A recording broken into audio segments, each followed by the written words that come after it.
कर सेना के कब्जे वाली जमीन की खरीद बिक्री करने के मामले में कोलकाता के व्यापारी अमित अग्रवाल और जगत बंधु टी स्टेट के डायरेक्टर दिलीप घोष को बुधवार की रात गिरफ्तार कर लिया है। दोनों को रांची स्थित ईडी के क्षेत्रीय कार्यालय में पूछताछ के बाद गिरफ्तार किया गया।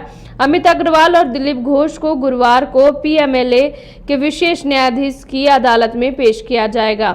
साथ ही आगे की पूछताछ के लिए रिमांड पर लेने का अनुरोध किया जाएगा।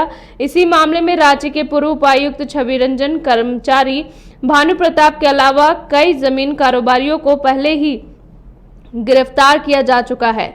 ईडी ने सेना के कब्जे वाली जमीन की खरीद बिक्री की जांच के दौरान अमित अग्रवाल और दिलीप घोष को पूछताछ के लिए बुलाया था। इस समन के आलोक में दोनों बुधवार को ईडी के क्षेत्रीय कार्यालय में हाजिर हुए। पूछताछ के बाद इनकी गिरफ्तारी हुई। सेना के कब्जे वाली जमीन अमित अग्रवाल की कंपनी जगत बंधु टी स्टेट ने खरीदी है। अमित अग्रवाल को ईडी ने राजीव कैश कांड में भी गिरफ्तार किया गया था। कैश कांड के इस मामले में वह जमानत पर है। ईडी ने दस्तावेज में जालसाजी। अमित अग्रवाल से पूछताछ जारी है, क्या कुछ अपडेट है? बिल्कुल बड़े कारोबारी हैं कोलकाता के अमित अग्रवाल, दिलीप घोष, दोनों की गिरफ्तारी कल देर शाम ईडी के द्वारा की गई है। दरअसल रांची में सेना के कब्जे वाली जमीन की अवैध खरीद बिक्री का मामला सामने में आया था, जिसके बाद ईडी ने उसे हैंडओवर लिया और उसके बाद लगातार कार्रवाई शुरू हुई। तो अब तक इस मामले में 10 लोगों की गिरफ्तारी हो चुकी है, जिसमें कि रांची के पूर्व उपायुक्त छवि रंजन भी शामिल हैं। तो लेकिन अब जब अमित अग्रवाल की गिरफ्तारी हुई है तो ये एक बड़ी कार्रवाई बताई जा रही है और इस केस में एक पुख्ता सबूत के तौर पर आप ये मान सकते हैं कि ईडी के पास अब सारी चीजें जो है वो उपलब्ध हो चुकी है, तभी जाकर के अमित अग्रवाल और दिलीप घोष की गिरफ्तारी हुई है। दरअसल दिलीप घोष की गिरफ्तारी और अमित अग्रवाल की गिरफ्तारी कल पूछताछ के बाद हुई है। पहले ही उन्हें समन दिया गया था, जो क्षेत्रीय कार्यालय है वहां तक उनको पूछताछ के लिए बुलाया गया था और देर शाम पूछताछ के बाद जब गिरफ्तारी हुई है तो कई अहम सबूत जो है अमित अग्रवाल और दिलीप घोष ने ईडी को दिए हैं। अब देखना होगा कि और इस कार्रवाई में किसके नाम जुटते हैं, क्योंकि बड़े बड़े लोगों के संपर्क में अमित अग्रवाल भी रहे हैं। तो ऐसे में अब देखना होगा कि नया नाम किनका जुड़ता है। लेकिन अमित अग्रवाल विवादों में पहले से भी रहे हैं। आपको पता होगा कि इससे पहले जब यहीं के हाईकोर्ट के अधिवक्ता थे राजीव कुमार, वो कोलकाता में 50 लाख कैश के साथ गिरफ्तार हुए थे, उसमें उनकी गिरफ्तारी हुई थी। इससे पहले अमित अग्रवाल को गिरफ्तार किया था इसी मामले में, लेकिन फिर उसके बाद उनको जमानत मिली और वो जमानत पर बाहर थे।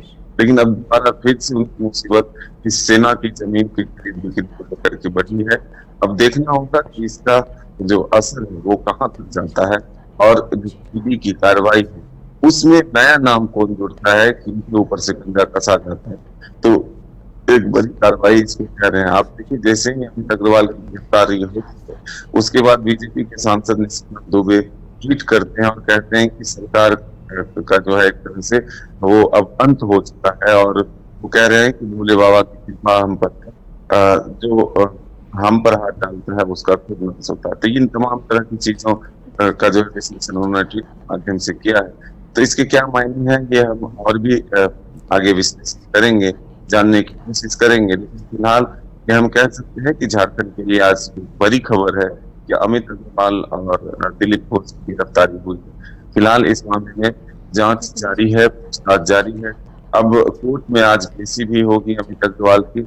उसके बाद कितने दिनों के रिमांड पर लिए जाते हैं ये देखने वाली बात है। और क्या आगे की कार्रवाई में अमित अग्रवाल और जो आईएएस छवि रंजन जो कि फिलहाल जेल में है, उनको क्या आमने सामने बिठा करके पूछताछ होगी कि आखिर इसमें और किनकी संलिप्तता है या फिर इतने बड़े जो जमीन डील हुए वो किसके इशारे पर हुआ था, फर्जी कागजात कैसे बने, कहाँ से आए, कौन मीडिएटर का काम किया, ये तमाम चीजों को जानने की कोशिश ईडी जरूर करेगी। लेकिन फिलहाल ये सूत्रों से जानकारी मिल रही है कि ईडी के पास अब सारे सबूत हैं, पुख्ता सबूत हैं और बड़ी कार्रवाई फिर से एक बार होने वाली है। तो अब आने वाले वक्त बस सबकी निगाहें इसी पर टिकी है कि आखिर इस मामले में आगे किस पर कार्रवाई होती है, किस तरह से होती है, कौन से चेहरे को सामने। जी बहुत बहुत धन्यवाद तमाम जानकारियों के लिए।